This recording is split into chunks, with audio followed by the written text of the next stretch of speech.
côtoyé en mentor, les personnes qui nous ont précédés dans le domaine des affaires. Et qu'on pouvait justement avoir aussi des idées par eux, d'accord? Et que c'était les deux façons majeures dans lesquelles on pouvait avoir des idées. On a parlé de la gestion des idées, comment est-ce qu'on gère les idées. Et aujourd'hui, on va continuer. Sinon, on prendra beaucoup de temps alors qu'on n'en a pas trop. Ok, bon, nous allons revenir, premièrement, sur certaines lois que nous avions vues.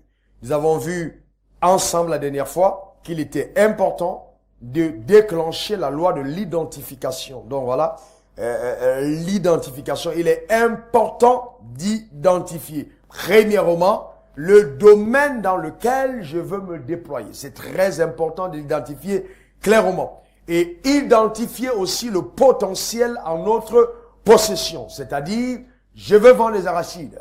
J'ai identifié le secteur. Quel est le potentiel en ma possession? Qu'est-ce que j'ai qui peut me permettre justement de me lancer dans ce domaine précis? Et l'identification te permet non simplement d'identifier ce que tu as, mais aussi ce que tu n'as pas. Parce qu'il faut justement en être conscient.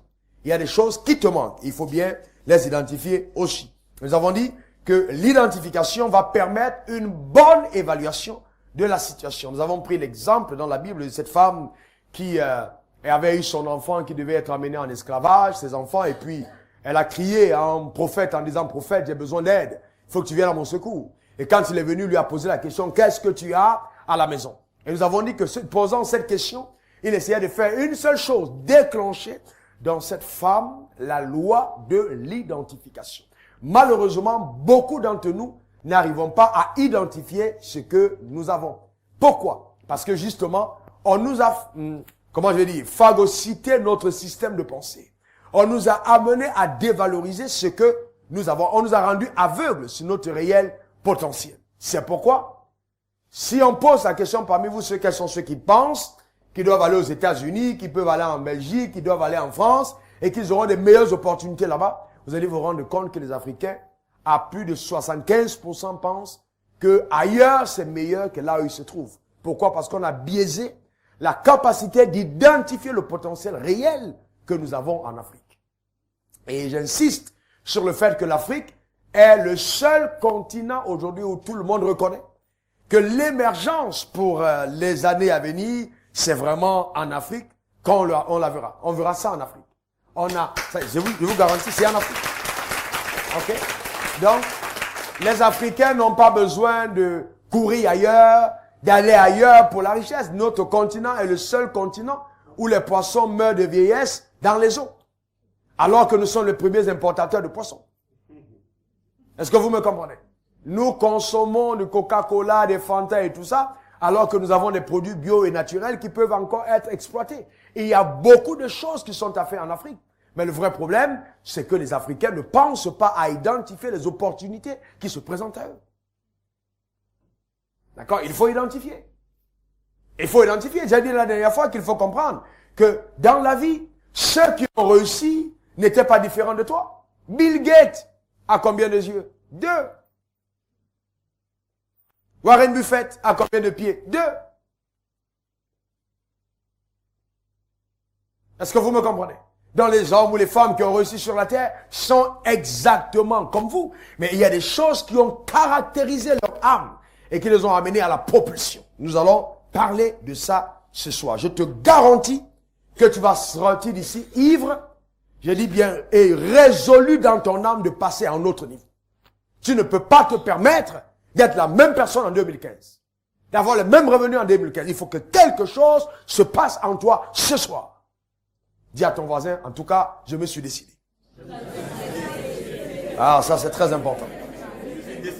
D'accord? Donc, il faut ensuite évaluer. Il faut évaluer ce qu'on a en sa possession. La dame, qu'est-ce qu'elle a fait? On lui a posé la question. Elle dit, je n'ai rien du tout qu'un peu d'huile. Mais nous avons vu comment avec le peu d'huile qu'elle appelait rien du tout, la richesse a été créée. Pourquoi? Parce que ce coach qui était cet homme de Dieu auprès de la femme lui a enseigné certaines clés, certaines lois qui ont changé radicalement son histoire. Il a dit, rentre dans la chambre et enferme-toi dans cette chambre. Prends ton huile et emprunte les vases de tous tes voisins. Tu verseras de l'huile dans les vases. Et quand ce sera plein, tu prendras et tu iras vendre. Et nous avons vu que tout ce qu'il essayait de faire, c'était de déclencher des lois par la femme qui allait créer la propulsion dans sa vie et l'amener dans une autre dimension. C'est bon, vous pouvez laisser. Amener dans une autre dimension, ok, de son... Vous pouvez laisser. Dans une autre dimension de son être, ok. J'ai passé le cap, donc je vais plus revenir dessus. Voilà. Donc nous avons parlé de ça, le coaching. Le coaching était important, on a vu la loi du coaching. Et nous avons vu une quatrième loi, la loi de la foi. Je vais insister là-dessus parce qu'on va, avant de continuer sur cette loi, on a vu la loi du coaching, je vais parler de la loi de la foi que nous avons vue. J'ai dit que la foi est le seul vrai antidote. Je dis bien le seul. Je dirais même en langage simple, le seul médicament contre l'échec. Si quelqu'un échoue et qu'on doit le soigner de l'échec, il faut qu'on injecte la foi. Quand la foi arrive, l'échec disparaît. Vous ne pouvez pas avoir la foi et demeurer dans l'échec. Sauf que beaucoup d'entre vous connaissent le mot foi, F-O-I. Mais très peu comprennent la puissance qu'il y a derrière ce petit mot. Qu'est-ce que c'est la foi véritable? Pour un homme d'affaires. Est-ce que vous savez que la foi t'enseigne que tout est possible parce que tu crois? Est-ce que vraiment dans cette salle, il y a des personnes qui croient que dans 10 ans, ils peuvent posséder une bonne partie de l'économie ivoirienne? Est-ce que tu crois? Je vais te dire une chose. Est-ce que tu crois vraiment? Oui. Très bien. Très bien.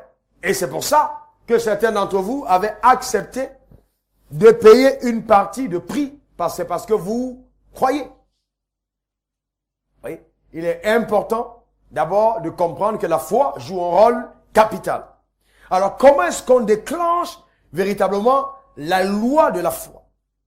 Parce que quand vous avez la foi en vous-même, la foi en votre projet, quand vous avez la foi en Dieu par rapport à ce que vous faites, vous ne pouvez pas rester dans l'échec. C'est pas possible. Mais comment est-ce que cette foi opère véritablement? L'être humain est un être tripartite. 3 dimensions. D'accord? Vous voyez cet homme? Il a 3 dimensions. Mais la dimension que vous voyez est une dimension physique. C'est-à-dire, il est physiquement devant vous. Vous le voyez?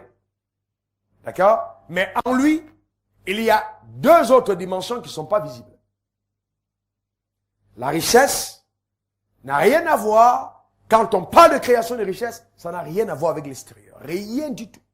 Tu peux être blanc, tu peux être noir, tu peux être métis, tu peux être gros, tu peux être mince. Ça ne compte pas du tout. Ce qui compte, ce sont les 2 autres dimensions intérieures que tu ne vois pas. La deuxième dimension de l'homme, c'est son âme. D'accord? Ton âme, à l'intérieur. Là, c'est le, comment je vais dire en mot simple, c'est le moteur, même dans lequel toutes tes pensées, tes décisions, tout ce que tu connais est stocké. C'est comme une boîte noire pour une voiture. À l'intérieur, toutes les données de ton être sont stockées dans ton âme. Si tu as été violé très jeune, tu as été maltraité très jeune, tu as été vécu dans le complexe très jeune, c'est au niveau de ton âme que sont imprimées toutes les données de ton être. C'est pour ça que quand vous rencontrez des gens, vous trouvez des gens courageux, vous trouvez des gens timides, vous trouvez des gens apeurés, vous trouvez des gens frustrés, épanouis, tout ça c'est au niveau de l'âme, à l'intérieur de l'homme. Je ne sais pas si vous me comprenez, chacun d'entre vous. D'accord? Et cette partie intérieure qu'on appelle âme peut subir des modifications réelles. Aujourd'hui, avec la science, les gens peuvent changer leur nez, peuvent changer leurs yeux, peuvent changer leurs